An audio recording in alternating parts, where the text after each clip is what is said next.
Pour la diversité et l'inclusion économique, le mouvement est lancé. Ensemble, nous agissons déjà pour une cause créatrice de valeur. Ensemble, nous avançons. Mais nous voulons aller plus loin. Plus vite, plus haut. En 2022, le sommet de l'inclusion économique sera placé sous le signe de l'impact. Impact pour faire bouger les lignes. Impact pour faire changer les mentalités. Impact pour transformer notre société durablement. Sommet de l'inclusion économique. Agir avec impact.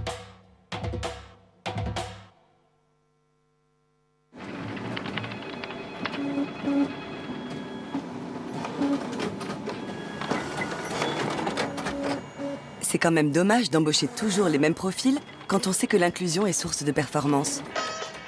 Sur Mosaïque Talent, accédez gratuitement à des milliers de talents de la diversité et trouvez les meilleurs profils grâce à notre algorithme de matching. Pour Mohamed, Awa, Jonathan, Céline et Sohan, décrocher un entretien d'embauche a toujours été compliqué. Pourtant, ils sont nés à Paris, Trappes, Lyon, Marseille, Saint-Étienne et ont tous fait des études supérieures. En France, on obtient un entretien après avoir envoyé 5 CV en moyenne.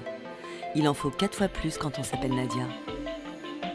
Préjugés, idées préconçues, maladresse, discrimination. Nous avons décidé d'agir en créant Mosaïque RH, un cabinet de recrutement non-profit pour accompagner les entreprises. Puis un campus pour accompagner les talents et pour accélérer les mises en relation. Puis une plateforme de recrutement où l'on peut accéder gratuitement à des dizaines de milliers de profils qualifiés venant de toute la France. En 13 ans, notre groupe a collaboré avec plus de 2000 entreprises et permis près de 15 000 recrutements de jeunes diplômés et d'expérimentés issus de la diversité sociale, territoriale ou culturelle. Nous favorisons ainsi la rencontre avec les véritables pépites de demain, qui échappent au radar des canaux habituels. Nos actions génèrent un impact économique positif pour la collectivité en évitant des coûts estimés à plus de 10 000 € par talent sans emploi. Pour aller plus loin, pour provoquer un changement social à grande échelle, nous avons créé la Fondation Mosaïque, qui englobe l'ensemble de nos activités. La Fondation multiplie les programmes de rencontres développés au cœur des territoires, permettant de déconstruire les imaginaires discriminants et de faciliter l'action. Elle diffuse ensuite ses idées et les bonnes pratiques auprès d'autres organisations sur d'autres territoires et contribue ainsi à la mise en œuvre en France d'une politique de l'inclusion économique dynamique, efficace et performante, où chacun peut devenir un acteur du changement. Dès aujourd'hui, en rejoignant le mouvement, vous avez la possibilité d'accélérer le changement, de conduire la transformation des pratiques pour que 100% des entreprises pratiquent un recrutement inclusif et de libérer le potentiel de tous les talents qui aspirent à réussir leur vie professionnelle. Au sein de la Fondation Mosaïque, et comme vous d'ailleurs, nous pensons que Mohamed, Awa, Jonathan, Céline ou Sohan ont plus que leur place dans votre entreprise, que la question de la diversité ne devrait pas se poser et qu'elle est au contraire source de richesse et de performance. Fondation Mosaïque, rejoignez le mouvement.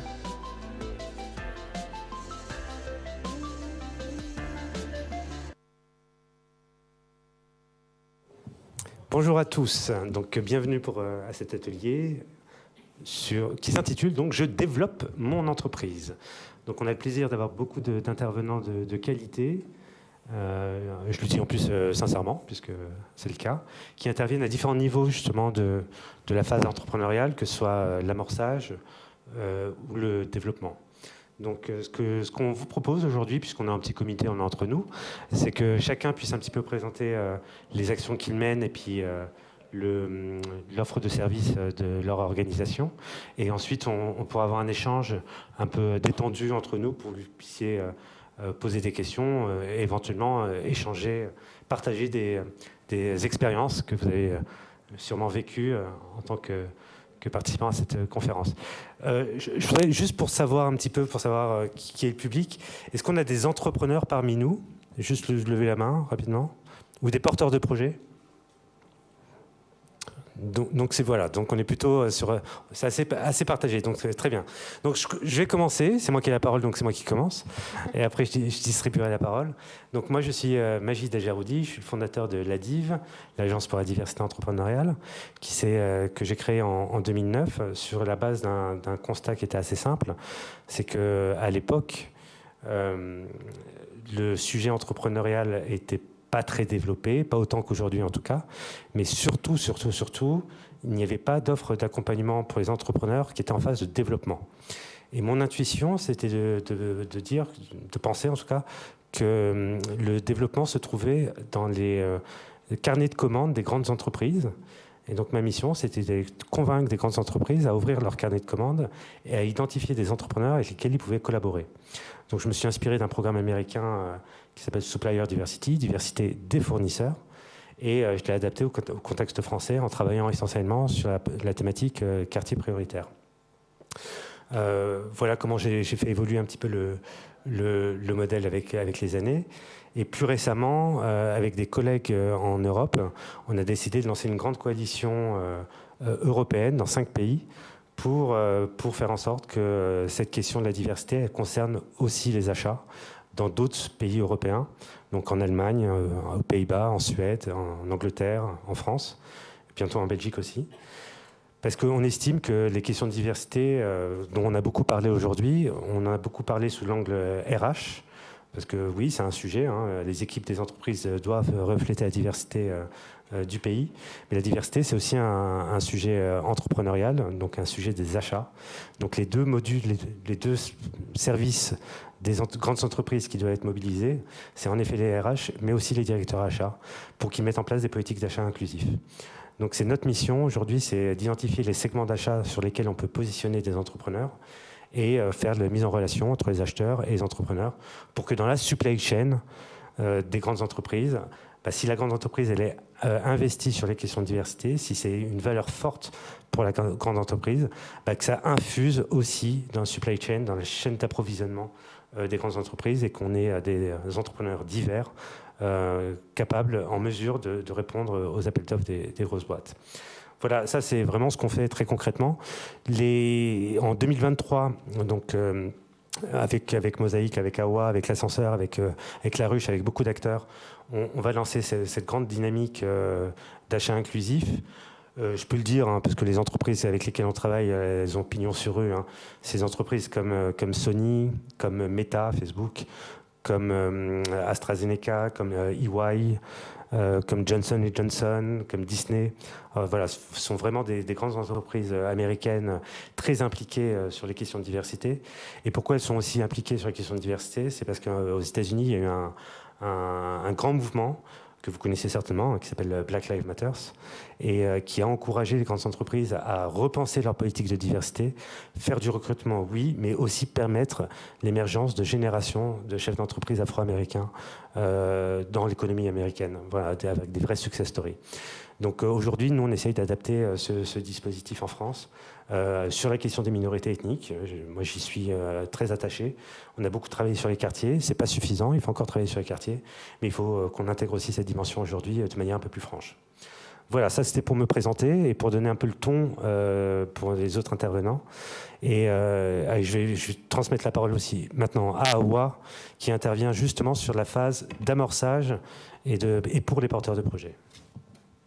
Merci beaucoup Majid. Effectivement, bonsoir à tous. Donc moi c'est Awa Dramé, je suis fondatrice présidente de Time to Start, donc qui est spécialisée dans l'accompagnement des porteurs de projets sur toute la phase de structuration et d'accélération commerciale.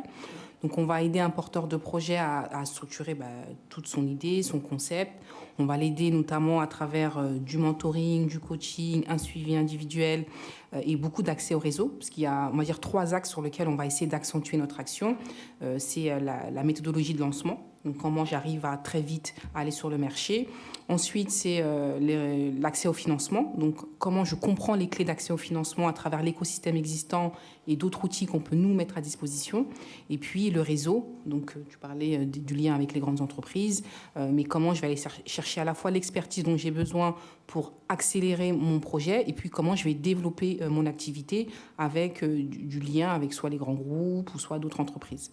Et puis, effectivement, à côté de ça, on a lancé un fonds de financement qui s'appelle Sens. Et donc, l'idée, c'est aussi d'appuyer l'amorçage des porteurs de projets et des entrepreneurs. Donc, on finance les entrepreneurs sur des montants de 3 à 50 000 euros sur du prêt gratuit, sans obligation de cofinanceur, sans obligation de garant, sans obligation de crédit bancaire, sans obligation sans frais de dossier plutôt. Et donc l'idée, c'est d'accélérer le démarrage d'une activité d'un porteur de projet ou d'un entrepreneur. On travaille aussi beaucoup avec l'écosystème actuel, parce que je pense que si aujourd'hui on veut vraiment améliorer l'écosystème, le rendre beaucoup plus ouvert, il faut créer du lien, des synergies entre les acteurs, et c'est un peu notre vocation. C'est pour ça qu'on intègre aussi des écosystèmes, c'est pour ça qu'on crée du lien avec les autres acteurs. Et puis, l'idée de ce que je dis sur l'accompagnement, je pense que à chaque niveau de maturité d'un entrepreneur doit être accompagné. Ce n'est pas la même chose quand on est en phase de développement d'une activité. Malgré tout, il faut être accompagné. Quand on est au début, c'est bien d'intégrer des incubateurs comme nous, comme Time to Start, parce qu'on est à la fois en collectif, on a aussi de l'aspect individuel. Par exemple, nous, on a développé une plateforme qui s'appelle AirStarter, et l'idée, c'est vraiment une incubation hybride, on va dire, digitale et physique, qui permet d'être plus flexible dans l'accompagnement. Au début, c'est bien. Ensuite, quand on arrive à un stade de lancement de projet, je pense que le fait d'avoir un mentor, par exemple, ou avoir des experts qui entourent l'activité, c'est essentiel. Donc parce que souvent, les gens me disent « Oui, mais moi, j'estime que je suis un peu avancée pour faire de l'accompagnement. » Non, je pense qu'il n'y a pas de niveau de maturité pour être accompagné. Je connais des très grands dirigeants qui sont accompagnés à différents niveaux. Donc, c'est vraiment le premier message que je voulais faire passer. Et du coup, je laisse la parole à côté avant de la reprendre. Oui, je vais peut-être juste une précision également pour le public que tu accompagnes.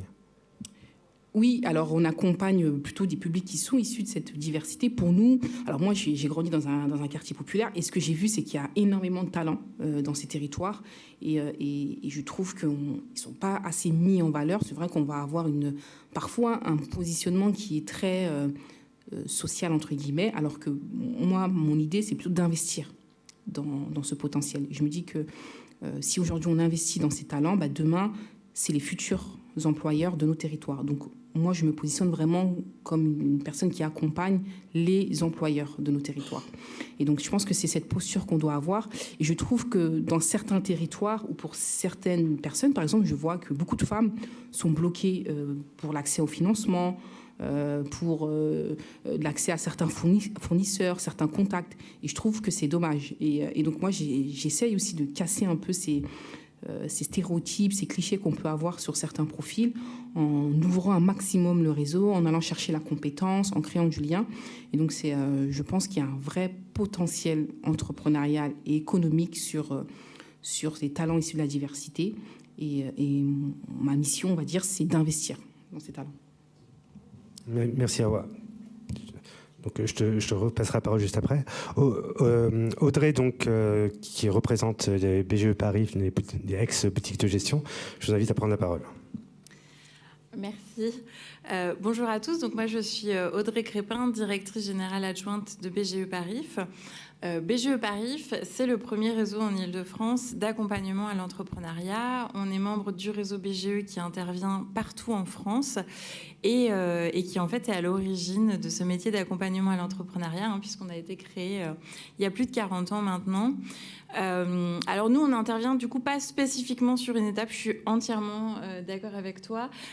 Effectivement, il y a besoin d'être accompagné à tous les stades du projet entrepreneurial, ce qui fait que nous, on va intervenir dès la sensibilisation. On va sensibiliser des jeunes publics à l'entrepreneuriat. On va accompagner, former, conseiller les personnes qui ont peut-être un projet entrepreneurial au moment de l'émergence de leur projet, donc les faire réfléchir sur leur idée, est-ce qu'elles veulent se lancer ou pas, les accompagner ensuite sur leur montage de projet, leur étude de marché, la conception de leur business plan, le montage de leur dossier de financement, et on va les aider à aller chercher du financement. Et puis après, une fois que l'entreprise a été juridiquement créée, les accompagner dans la pérennisation de leur entreprise, dans son développement, dans aller chercher de nouveaux marchés, embaucher son premier salarié. C'est très, très varié. Nous, notre spécificité, si je peux dire, c'est qu'on on accompagne tous les types d'entrepreneurs. Il n'y a aucune discrimination chez nous.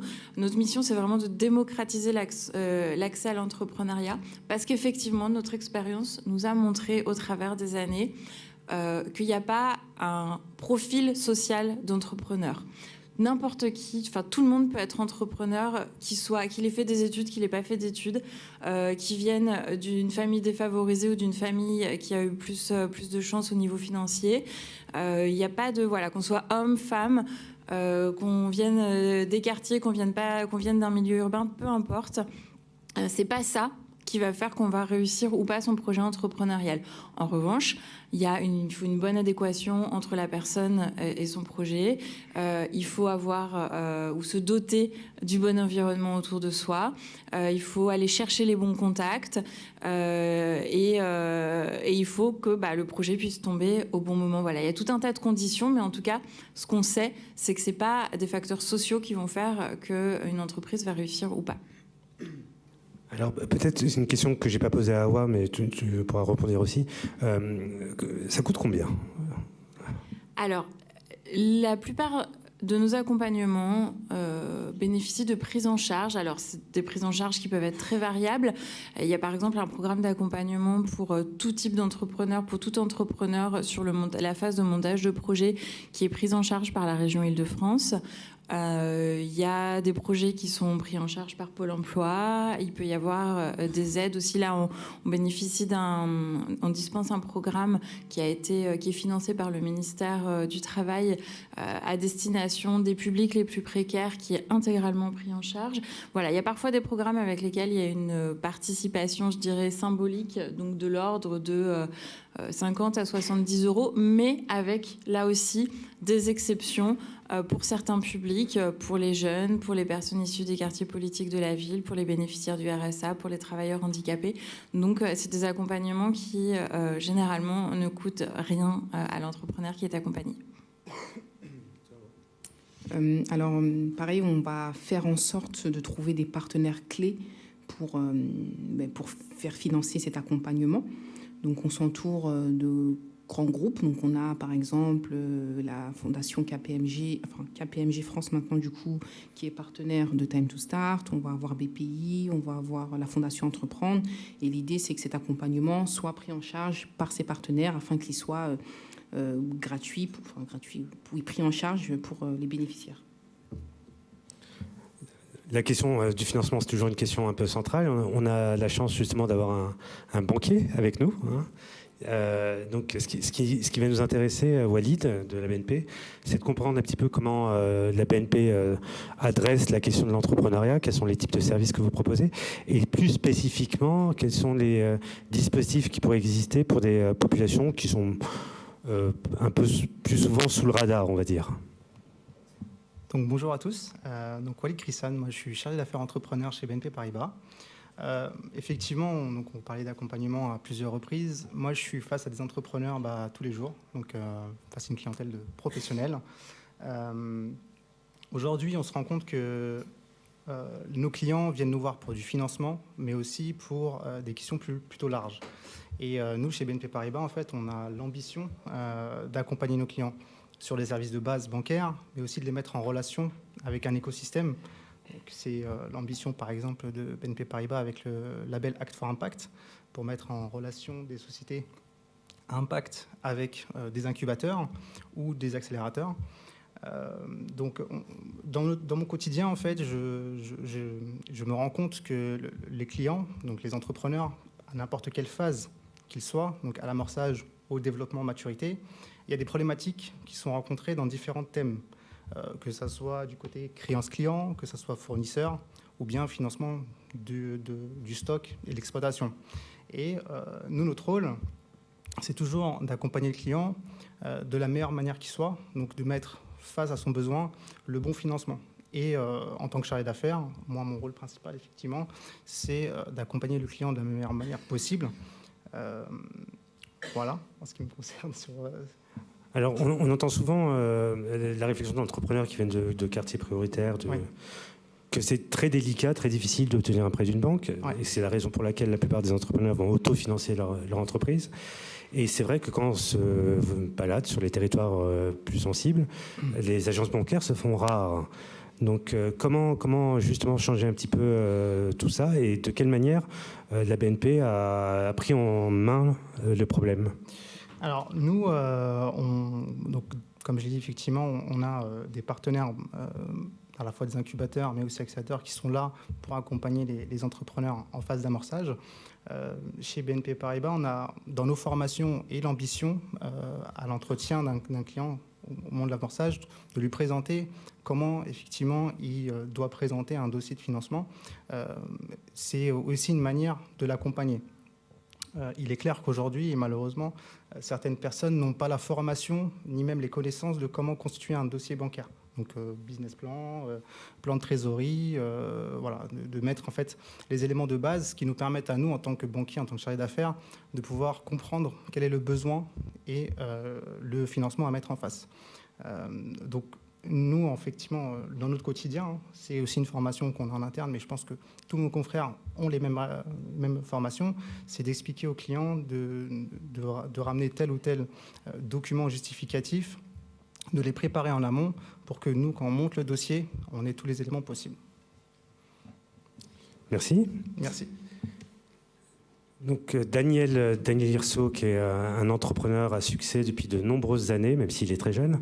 Est-ce que tu peux nous présenter un petit peu ton réseau qui est très spécifique sur un public très très particulier? Ouais, merci Magid, je suis ravi d'être avec vous ce soir. Alors vous connaissez les quartiers. Nous, on est sur un public d'entrepreneurs encore plus compliqué que sont les entrepreneurs originaires des Outre-mer, donc quartier multiplié par 1000 en termes de problématiques. Outre-mer Network, qu'est-ce que c'est? En quelques chiffres et rapidement, depuis 12 ans, c'est un peu plus de 10 000 entrepreneurs et salariés mis en réseau. C'est tenter de désacraliser la culture de l'entrepreneuriat sur un public jeune qui, au départ, sur nos territoires, était plutôt enclin à devenir fonctionnaire qu'entrepreneur. Et avec Magid, avec Saïd, quelques-uns, à l'époque, il y a plus de 10 ans, on mettait déjà en relation les grands capitaines d'industrie avec les entrepreneurs des quartiers et d'outre-mer. C'est une formation que vous pouvez suivre sur BFM. D'ailleurs, je suis très heureux de voir des gens dans la salle qui l'ont suivi. Donc, les jeudis de la stratégie, avec l'un des plus grands capitaines d'industrie française, Xavier Fontanet, l'ancien PG d'ici là, qui est devenu une émission. Maintenant, ça s'appelle BFM Stratégie, si vous voulez suivre des cours de stratégie. Donc, on a tous commencé en prenant des cours chez HEC. Aujourd'hui, c'est nous qui formons les jeunes qui sortent du programme Stand-up HEC. Et puis, on est un peu plus axé sur l'innovation maintenant. Donc, on est l'un des 35 programmes de la station F. On a passé notre temps à mentorer, à accompagner. Donc, on était un peu un incubateur au départ. Maintenant, on est plutôt ce qu'on appelle un accélérateur. Donc, mon taf, concrètement, c'est quoi? C'est de prendre des boîtes qui sortent de l'amorçage, de leur trouver des clients, de leur trouver des portes d'entrée chez les grands comptes ou de faire en sorte que leur technologie puisse être compatible avec les services achats dans les business units des grands comptes. Et pour finir et boucler la boucle, donc on est devenu un micro-fonds d'investissement puisqu'on a levé un peu plus de 25 millions d'euros depuis 6 ans via un concours qui est devenu un peu une référence. Donc je salue l'équipe qui est dans la salle aujourd'hui d'Innovation Outre-mer et donc qui a permis à un certain nombre de startups pour qui c'est déjà compliqué quand vous êtes en dehors de Paris ou des cercles dits très connus. Voilà, ça ne concerne pas que les QPV, ça concerne tout le territoire national, donc c'est compliqué. Quand vous êtes en Outre-mer, c'est encore plus compliqué. Donc on a rapproché les fonds d'investissement de la culture d'innovation ultramarine et grâce à BPI France, grâce à Euraseo, grâce à la fondation KPMG qui nous aide beaucoup à mentorer les boîtes, à préparer. Alors là, on n'est plus sur du BP, on est carrément sur la préparation de deck investisseurs avec un BP qu'on va présenter à des fonds d'investissement. De levée. Donc chaque année, on a un montant de levée à faire. Voilà, l'année prochaine, j'ai 6 millions d'euros de levée de fonds à faire sur des dossiers. Et donc ça, c'est un petit challenge qu'on fait entre nous et qui nous permet de mentorer des boîtes, les faire accélérer de manière native. On est très militants et donc peut-être que vous ne connaissez pas, mais le compte nickel, peut-être que vous connaissez le compte nickel. Voilà, donc je vous informe que le compte nickel commence en Guadeloupe avec les frères Calmo et Ramalingon. Peut-être que vous ne connaissez pas, mais certaines d'entre vous ont peut-être assisté à la NHA Natural Air Academy à Paris. Bon, voilà, c'est des entrepreneurs du réseau, ou au Brown Sugar Day pour ceux qui adorent aller au Grand Rex chaque année. Donc voilà, vous êtes déjà dans le réseau Outre-mer Network sans le savoir. Et on a mis en place un microfonds. Aujourd'hui, pour le coup, on revient pour faire plutôt... Donc ça, c'est mon autre casquette de business angel. Donc business sont des personnes physiques qui mettent de l'argent dans des projets. Donc je suis un petit business angel, on en a une trentaine dans le réseau Outre-mer Network. Et on a monté un fonds qui s'appelle Tremplin Capital, donc avec entrepreneurs vraiment très successful français qui ont réussi beaucoup en Asie et qui reviennent aujourd'hui. Donc, le fonds s'appelle Teampact Ventures. Et ils ont aujourd'hui la volonté de créer de multiples fonds sur ce qu'on appelle des thèses d'investissement différentes. Et aujourd'hui, Tremplin Capital vise à mettre des petits tickets entre 15 et 50 000 euros. Là, ce n'est pas du prêt, c'est de l'investissement. Donc, on rentre en equity dans les boîtes. Jusqu'à 100 000 euros pour les sujets, les projets ultramarins. Et l'idée, c'est de faire les effets de levier avec tous les dispositifs que vous connaissez parfaitement. Voilà. Le public également, donc c'est des entrepreneurs qui sont basés en Outre-mer ou ce sont des entrepreneurs qui sont issus, ça peut être en France également? Ouais, enfin, l'Outre-mer français, c'est la France. Et donc, oui, effectivement, on a commencé d'ailleurs dans les QPV, parce que par nature, je ne veux pas refaire l'historique, mais on a beaucoup de jeunes ultramarins qui sont dans les QPV. Ça, c'est l'histoire qui veut ça. Donc, on a commencé ici dans l'Hexagone et finalement, on pousse à la fois les gens qui ont un SIRET en Outre-mer, bien entendu, les gens qui ouvrent quand ils commencent à se déployer, qui arrivent pour attaquer le marché européen. Donc, très souvent, ils passent par Paris, donc en ouvrant un bureau secondaire. Et puis, de plus en plus, on a des jeunes aujourd'hui qui montent leur boîte partout, pas que dans les QPV d'ailleurs, et donc qui vont ensuite, de manière native, aller en Outre-mer. Et je rejoins ce qui a été dit sur la francophonie économique, parce que nous, c'est vraiment notre sujet. Quand vous êtes sur une île, vous êtes sur ce qu'on appelle des territoires insulaires, donc petitesse des marchés. Et très souvent, les fonds d'investissement nous disaient, Daniel, j'adore ce que tu fais, ça commence mal, mais derrière, ça veut dire que c'est compliqué, on ne pourra pas y aller, notre fonds ne pourrait pas y aller. Il n'y a pas de marché, il n'y a pas de profondeur de marché. Et nous, ce qu'on a vu très souvent, c'est que c'est l'inverse. Pour ceux qui connaissent les modèles anglo-saxons, pour ceux qui connaissent les modèles dits de diaspora, ce n'est pas quelque chose de très commun en France, mais je vous assure qu'il y a plein de corporates qui savent ce que ça veut dire. Nous, on va chercher notre profondeur de marché sur les territoires adjacents. Donc aujourd'hui, l'axe, c'est l'axe Indo-Pacifique de demain pour la France. En fait, on y est déjà. Donc l'Afrique de l'Est, avec la Réunion, avec Mayotte, on y est déjà.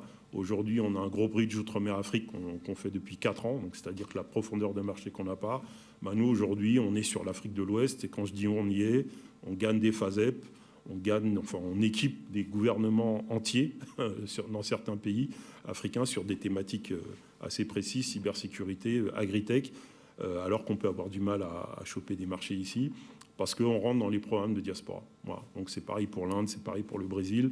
Et donc c'est ce qu'on appelle, nous, la francophonie économique. Et on est sûr que de la même manière, dans les quartiers, aujourd'hui, on est en train de signer des partenariats avec The Dot en Tunisie, on est en train de signer des partenariats avec H7 au Maroc. Effectivement, c'est de prendre le problème à l'envers, de dire non seulement il y a du potentiel, mais même mieux, on va ouvrir des millions d'ambassadeurs en France qui ont des TPE, mais qui vont aller chercher cette profondeur de marché à l'international. Et il n'y a pas de raison pour qu'il n'y ait que les Allemands qui aient compris l'intérêt d'utiliser leur diaspora à l'international. Merci Daniel. Donc on a parlé de différents aspects, donc de l'importance d'être accompagné, de l'importance de bénéficier d'expertise sur des sujets pointus, de l'importance de se faire financer, d'ouvrir son capital. Notre dernier intervenant sur Abad va intervenir, lui, sur de l'importance d'obtenir des marchés avec un modèle assez innovant qu'il a éprouvé sur son territoire de Poitiers. Sur Abad. Il n'y a pas que des gens qui sont de la région Île-de-France. Il y a aussi des Poitevins. Non, la question du développement économique, en fait, pour que je le raconte, en fait, il faudrait que j'en fasse une forme de storytelling. En fait, le modèle associatif que j'ai fondé en 2018 est parti du modèle de la DIV au départ, c'est-à-dire de l'idée d'identifier des entrepreneurs issus des QPV et de mettre en place un écosystème qui permette d'être en relation avec des acheteurs de grands comptes, etc. Et donc 2018, 2019, 2020, il y a un événement mondial qui s'appelle le Covid et la question se pose après de comment on met en place des événements de ce type, impossible à faire. Et quand je commence à réfléchir, à travailler avec ces entrepreneurs-là, parce qu'on était restés en contact, je me suis rendu compte que 80% d'entre eux étaient effectivement des TPE, donc des très petites entreprises, voire même des micro-entreprises, que 80% d'entre eux étaient ce qu'on appelle un public IAE, c'est-à-dire qu'à la fois, ils étaient travailleurs indépendants, mais en plus, ils étaient demandeurs d'emploi de très longue durée. Ils doublaient les deux casquettes. Et parfois même, j'en avais jusqu'à 40% qui étaient en même temps bénéficiaires du RSA. Et donc, du coup, j'ai commencé à réfléchir à ce moment-là sur comment répondre à cette demande-là, parce que déjà, je me posais la question. Donc, ça veut dire qu'il me restait à peu près un volume de 20% qui pouvaient participer à des conventions d'affaires, mais les autres, on en fait quoi? Donc, effectivement, il y a des dispositifs qui existent, des incubateurs de type BGE, etc., donc on connaît bien. Mais en même temps, BGE n'accompagne pas directement sur l'accès à de l'activité directe, en fait. Et donc, le modèle économique sur lequel on s'est basé, ça s'appelle l'EITI, l'entreprise d'insertion par le travail indépendant, où l'idée, c'est qu'on prend le pli du fait que ce sont des bénéficiaires potentiels des dispositifs IAE, comme dans le monde salarial, hein, vous connaissez les structures d'insertion par l'activité économique. À la différence près, c'est qu'au lieu d'avoir des salariés qu'on accompagne, là, on a des travailleurs indépendants qu'on accompagne. La question, c'est accompagner, mais comment on leur donne de l'activité? Et une des grosses réflexions que je me suis faite, c'est qu'à un moment donné, on a des bailleurs sociaux qui font beaucoup de rénovation d'appartements. Et la question, c'est que j'avais observé également que j'avais à peu près 40% d'entre eux qui étaient dans le BTP. L'idée était de se positionner sur les marchés publics de type bailleurs sociaux, etc. et de faire en sorte que les entrepreneurs que nous accompagnons soient immédiatement nos sous-traitants. Donc, en fait, nous répondons à l'appel d'offres et on le sous-traite directement à ces travailleurs indépendants-là sur la base du modèle EITI.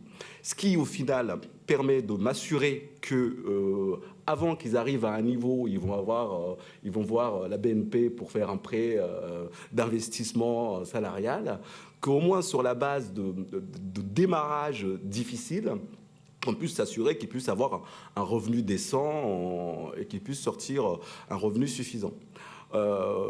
Et donc, du coup, on a mis en place ce dispositif qui s'appelle l'entreprise d'insertion par le travail indépendant à Poitiers, avec des partenaires bailleurs sociaux, mais pas seulement, parce que du coup, là, on est en train de diversifier avec d'autres types de fournisseurs, d'acheteurs potentiels. Et alors, je vais donner comme ça, la moyenne de revenus des personnes qu'on accompagnait, ils étaient travailleurs indépendants, la moyenne des revenus des personnes qu'on accompagnait était à peu près de 600 €. La moyenne de revenus aujourd'hui est de 2 000 € net après impôt. Et donc, en fait, on les fait basculer dans un niveau suffisamment autonome. Et par la suite, c'est à ce moment-là que je pourrais faire appel à des structures comme les vôtres pour dire ils sont prêts pour aller vers chez vous, quoi. En fait, si vous voulez, je reste, moi, sur le basique. Et donc, du coup, c'est vrai que pouvoir avoir un ensemble d'acteurs qui peuvent intervenir à tout moment, c'est là que c'est intéressant parce que ça permet de créer un environnement beaucoup plus favorable pour les bénéficiaires potentiels. Et donc effectivement, on a un agrément IAE, on appelle ça un agrément IAE, on bénéficie des marchés clauses d'insertion, donc on se positionne sur les marchés, on travaille pour Bouygues Construction, pour Delta Construction, pour plein de structures à côté, voilà, des centrales d'achat, donc on se positionne sur les marchés clauses d'insertion, quand on en bénéficie, on les sous-traite directement. Et ils prennent à peu près 90% du marché, d'où le fait d'avoir ce revenu-là en fait. Voilà. Peut-être précise le modèle économique de l'EITI. Alors, le modèle économique de l'EITI, donc c'est ce qui nous permet aussi de libérer l'ensemble du marché dans sa totalité pour que le bénéficiaire puisse l'avoir, c'est qu'à partir du moment où on est une structure d'insertion par l'activité économique, on a une espèce d'agrément qui s'appelle l'agrément IAE. Et cet agrément IAE nous permet d'avoir des subventions qui permettent de gérer les permanents, ceux qui vont gérer le fonctionnement, un peu comme BGE et tout le reste, hein, qui vont gérer le fonctionnement administratif et l'organisation, la réponse au marché, la conduite de travaux ou la réception de l'activité, la réception des marchés, etc. Et donc, du coup, ça permet d'avoir une assurance de revenus qui permettent de structurer le modèle économique en termes de permanence. Ça, c'est la première chose. La deuxième chose, c'est que, par la même occasion, ça permet aux entrepreneurs d'intégrer un dispositif qui les rassure pendant 24 mois. En fait, on va les accompagner que sur une période de 24 mois. Et sur cette période de 24 mois, ils sont sûrs d'avoir un marché. Là, on a des moyennes de marché. Alors, quand je vous disais, ils étaient à 600 € à peu près en moyenne de revenus. Là, on va arriver facilement à des revenus qui vont atteindre 40 000 €, etc. On a eu une augmentation entre 2001 2021 et 2022, une augmentation du chiffre d'affaires une augmentation à 3 fois plus. Voilà, on est passé, je crois, une centaine de mille à 500 000 euros de chiffre d'affaires pour les entrepreneurs. Donc, on ne peut pas accompagner une masse, parce qu'il faut quand même un volume d'accompagnement.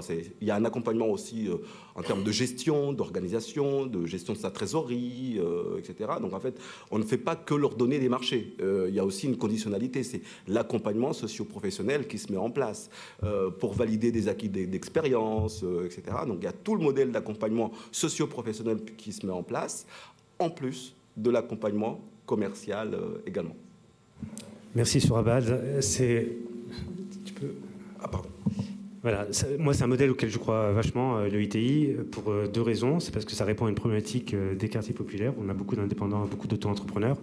Et pour la seconde raison, c'est parce que ça permet aux organisations qui accompagnent ces entrepreneurs de se réinventer et de trouver un modèle économique pérenne qui ne dépend pas uniquement des subventions, mais comme l'a expliqué Sourabad, qui prend une commission sur les marchés qui sont obtenus auprès des collectivités ou des donneurs d'ordre privés. Donc c'est vraiment...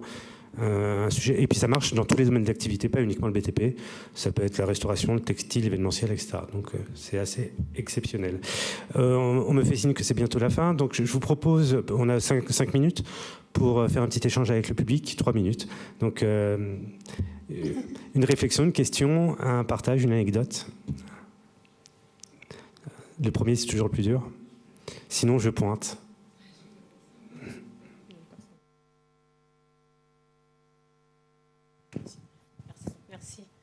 Bonsoir. J'ai pas mal de questions, mais je vais commencer par vous. Alors, je me présente, je suis Madame Bafatimata, je suis entrepreneur aussi depuis 2 ans. Et donc, vous avez dit que votre association, c'est ça, met en relation des entrepreneurs avec des entreprises, mais sur la partie achat. Est-ce que vous avez une industrie en particulier ou c'est tous les domaines ? Alors, on est en train de définir ça avec les entreprises partenaires que j'ai cité tout à l'heure. Ce sera tous les domaines, beaucoup dans ce qu'on appelle le facility management, donc tout ce qui est services généraux. Mais typiquement, là, on a une demande de la part de Nike dans le domaine du marketing, dans tous les métiers du marketing. Donc ça va être... vraiment, ça sera très large, mais ce sera plutôt à partir de 2023. Et quand vous dites marketing, c'est qu'ils recherchent des talents, enfin des personnes qui sont spécialisées dans le marketing. D'accord. C'est ça, exactement. Des entreprises, agences de communication, événementielles, relations publiques, relations presse, etc. D'accord. Est-ce que je peux me permettre une autre question Vas-y. Sans vouloir monopoliser le micro. C'est pour Madame Dramé, du coup. Vous dites que vous aidez, du coup, les entreprises, surtout quand elles sont en début d'activité. Sur quels critères vous leur attribuez, vous les aidez financièrement ?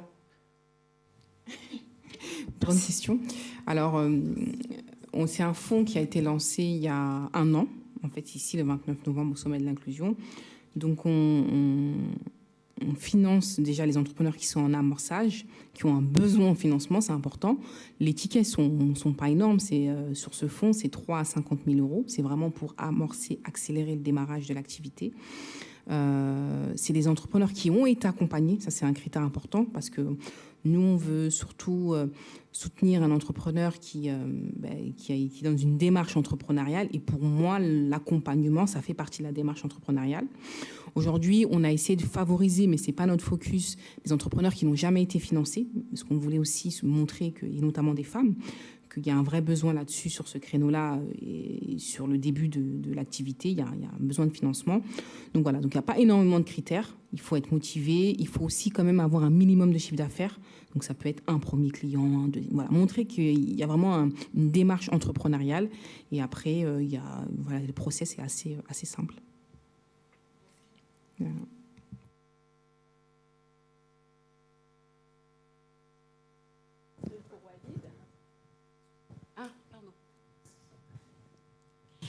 Oui, merci.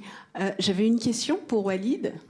Je suis entrepreneur, je me suis lancée depuis quelques années déjà. Mon entreprise s'appelle Africom, qui fait de l'e-commerce. Donc on facilite l'achat et la vente en ligne entre l'Europe et l'Afrique et ça fonctionne dans les 2 sens. J'ai été accompagnée par le cabinet Deloitte sur un modèle de business plan très précis. Et pour le coup, c'est devenu bloquant parce qu'il semblerait que ce type de business plan ne fonctionne pas ou ne colle pas au business plan des banques françaises. Qu'est-ce qui pourrait, à votre avis, aider à faire une transcription d'un business plan anglo-saxon vers un business plan français? Votre question, c'est par rapport à un financement, c'est ça? Oui. D'accord. Alors, je ne connais pas du tout les terminologies de votre contrat. Après, je ne sais pas avec quelle banque également vous êtes en communication, mais si effectivement sur un marché étranger qui n'est pas un marché français, peut-être qu'il y a des problématiques légales ou des problématiques économiques qui diffèrent du financement. Alors moi, je vais plutôt insister sur le côté du formulaire, de la manière de présenter le business plan qui, semble-t-il, colle plus au modèle anglo-saxon qu'au modèle français. Est-ce que vous confirmez que... Alors, ça nous arrive d'avoir des business plans faits d'une autre manière que d'une manière traditionnelle. Et ça bloque. Alors, après, ça dépend de l'analyste, ça dépend encore une fois de la personne qui est derrière le bureau. Moi, je pense que l'idéal, c'est de comprendre d'où vient le blocage pour que vous puissiez déterminer déjà quels est, eux, leurs critères de présentation de dossier. Et à partir de ce moment-là, je pense que vous avez en fait les informations nécessaires pour en fait décrire votre dossier d'une autre manière et pour le coup essayer de poser vraiment les bonnes questions au chargé d'affaires qui gère votre financement pour essayer de lui retranscrire en fait votre besoin de financement, votre histoire. Parce qu'il ne faut pas oublier que nous, en fait, quand vous recevez, vous, entrepreneurs ou des clients, vous nous présentez une histoire, quelque chose vers un but, un objectif vers lequel vous allez aller. Et c'est là, en fait, où il faut qu'on comprenne le besoin de financement. Donc, encore une fois, je ne connais pas votre dossier précisément, mais je pense que le blocage, peut-être qu'il peut venir d'un facteur ou plusieurs qu'il faut juste reformuler. Voilà. Après, ça nous arrive effectivement d'avoir des business plans faits d'une manière qu'on ne comprend pas, voilà, tout simplement. Et on prend juste le téléphone, on vous appelle, on vous pose des questions et normalement, c'est fluide. Mais je vous invite à peut-être revoir effectivement quels sont les éléments qui bloquent. Mais je vous en prie.